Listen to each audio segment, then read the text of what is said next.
Hello everyone, welcome to Psychology of Memory, Psychology 4320. My name is Dr. Bernardo de la Garza and I will be your course instructor this summer session. I am very excited to teach this class. I love teaching this particular class because there's so much information that we can talk about memory, and to be honest with you, having one short semester for this particular topic is kind of unfair, but we'll do our best this summer session trying to cover as much content as we possibly can. Now, as I mentioned, my name is Dr. Bernardo de la Garza. I will be your course instructor. This course is going to be completed 100% online, so if you do have any questions or concerns in terms of the course, the best way to get in contact with me is going to be through email. I will also be providing you with my Google phone number on Blackboard, so if you do have any questions or concerns, please always do feel free to contact me as soon as possible. Now, in terms of the course itself, I just wanted to quickly go over the course structure, the syllabus, and the calendar, and give you an idea of what Blackboard is going to be looking like for us this semester in terms of our course content. Now, as I mentioned, there's a lot of information that we need to talk about in terms of this particular course, and more importantly, the way that we are going to talk about this course, or the content that we're going to talk about this course, is going to be focusing in on the issues associated with acquisition, storage, retrieval, and also with forgetting of information. Now, we are going to be talking a lot about research. We're also going to talk a lot about theory, and we also are going to talk a little bit about application associated with memory theories.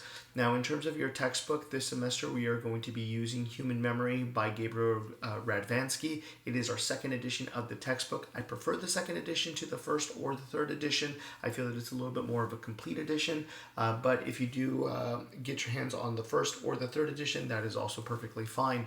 I will be providing you with the first 4 chapters of your textbook, so it is important for you to get your textbook as soon as possible, especially that we're going to begin using it the following week, not this particular week, because this week is just dedicated to our introduction of our course and familiarizing ourselves with our course and Blackboard. But starting next week, we are going to be working on using our textbook. As I mentioned, I will be providing you with the first 4 chapters of the textbook, but after that, it is your responsibility to get your textbook as soon as possible. I do recommend trying to find alternatives to your textbook in terms of maybe an ebook or used copies of your textbook. That always seems to be a little bit better in terms of purchasing your book instead of trying to buy a new book, because they tend to be a little bit pricey, and I do apologize for that in advance. Now, the way that this course is going to work is going to be pretty straightforward. I'm going to be providing lectures every single week associated with every chapter that we're going to be covering throughout the semester. Just as the way that I am recording this video lecture, I am going to be recording my lectures associated with our course content. Now, it's very important that you read your textbook before you watch the video lectures, because the purpose of the book is to supplement my lectures. It's not the other way around. It's always very important to understand that a lot of the content that I'm going to be talking about in the lectures themselves may not necessarily be in your textbook, but it is going to be important for you to read the textbook to understand what it is that I'm covering at that point within the lecture itself. Now, I will be providing you with PowerPoints, I will be providing you with all of my notes, and I will be providing you with numerous examples throughout the semester to help you really understand and acquire the information associated with the content that we're covering. So it's very important to have a good, successful class. It's important for me to be well organized, which I will be, I promise you that, but it's also important for you to be well organized and dedicated to trying to complete this course in a timely fashion, and also making sure that you're keeping up with assignments throughout the course of the semester. Now, throughout the semester, our goal here is to be able to make sure that nobody falls behind. So the way that I ensure that is by only uploading 1 week at a time for the semester.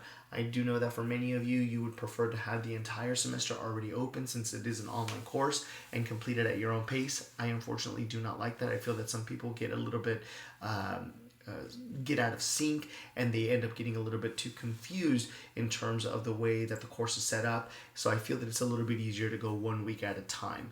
And here you're just going to have to work with me on that. And I promise you, again, as I say, we're going to have a great semester talking a lot about memory.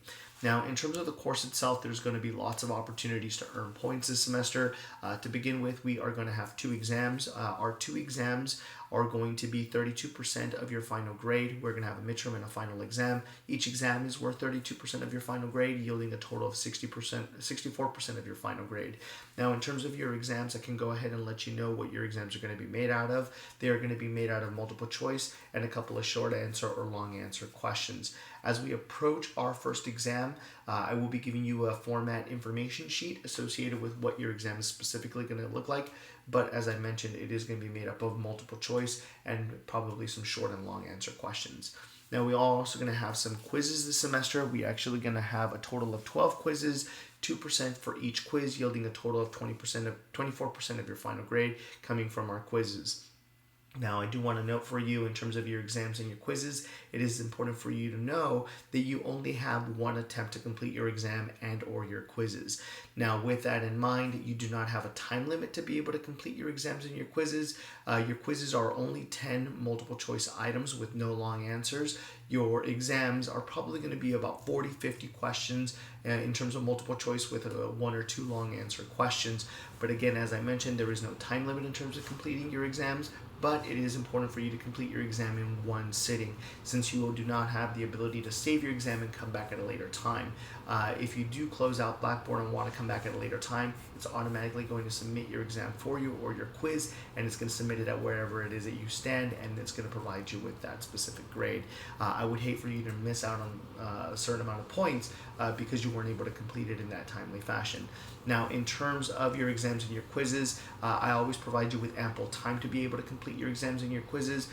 So what that means is, for example, with your midterm and your final exam, you will have a number of days, about 3 days, to be able to complete your exam. So it's not necessary for you to say, I have to take it on Thursday between 8 to noon to be able to complete the exam. Rather, I give you a set of days to be able to do that. Your quizzes are the exact same way. You actually have 5 days to complete your quizzes. All quizzes are generally due by Friday by 11:59 p.m. unless I otherwise specify by the end of that week. Now, the last way that we're going to be earning points this semester is going to be through our discussion boards. Now, our discussion boards are going to be a total of 6 discussion boards, 2% each discussion board, yielding a total of 12% of your final grade coming from your discussion boards. Now, in terms of your discussion boards, this is going to be a little bit different for many of you in comparison to other classes that you may have taken. For some of your classes, you may have to do an initial post and then you reply back to everybody in the class. I definitely do not like that. But instead, what I do is I have you do an initial post associated with something we talked about within that week. So we're going to cover a number of chapters within each week as we're going through this semester, because it is the summer and we're going to go quite quickly. So we're going to cover a large amount of chapters every single week. So what that means is that you only have to do an initial post about one thing that we talked about in all those chapters or all those video lectures. It could be anything that you want. It could even be about a personal experience that you may have had out in the real world that ties back into something that we talked about in lecture or that we talked about in the chapter readings. Now, the important thing here is also going to be your reply post. As I mentioned, I do not like the standard, typical reply back to everybody. And why? Because I know what happens. Your first post is going to be a well thought out response to that person. The next post is now going to be a little bit less well thought out. By the last post, you're already saying something like, good, awesome. You're probably giving a thumbs up emoji at this point because you're really tired of answering back to everybody. So instead, what I ask you to do is don't reply back to everybody, but reply back to only one person.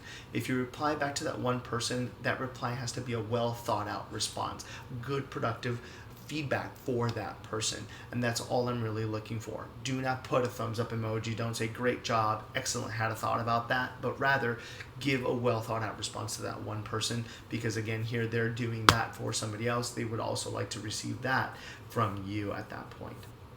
Now, that's going to yield us a total of 100% for your semester. In terms of the semester, in terms of the syllabus, the only other thing I would really like to talk about at this point is in terms of academic dishonesty. In terms of academic dishonesty, my point here is don't cheat, don't plagiarize, rather do things on your own, put things in your own word, especially on exams. I would hate to give anybody a 0 on an exam or on a quiz and fail you for the semester. I would hate to do that and then contacting student services. I do not want to do that. If it comes to that, I definitely will, but rather just do the work yourself. It's better for you to earn your grade at the end of the semester rather than having cheated on some particular assignment and risking potentially failing the class. And especially that I know that for many of you, you're getting close to graduation. Now, also in terms of our syllabus, the last thing I would like to talk to everybody about is the issue of disability services. If you do feel that you have a disability in any particular way that may affect your performance in the course, please contact Disability Services. They will get in contact with me and I will make the appropriate accommodations for you so that way we can all ensure that you're going to be successful in the course.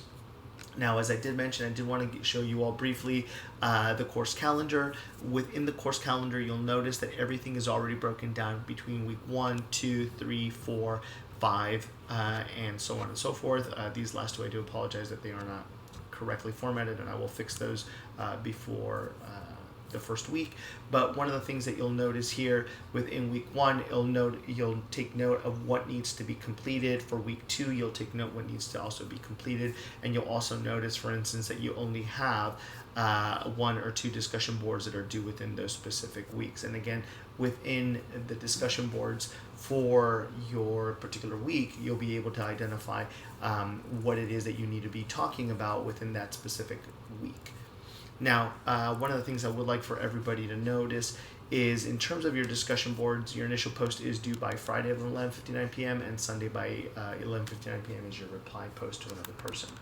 Now, the last thing I would like to show everybody here very quickly is the way that our Blackboard is going to be organized for you to be able to complete this semester. If you actually start here where it says Welcome to Psychology of Memory, here you're actually going to have access to just general information associated with your course in terms of what it is that we're going to be covering, the general structure of the course, a link to textbooks.com where you might find a cheaper version of the textbook, and then after that indicating to you to go through and begin working on week 1.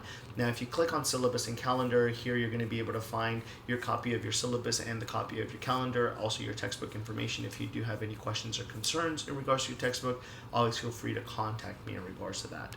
If you go ahead and click on weekly modules here, you'll notice here that we have week 1 and the book chapters that I'm providing for you.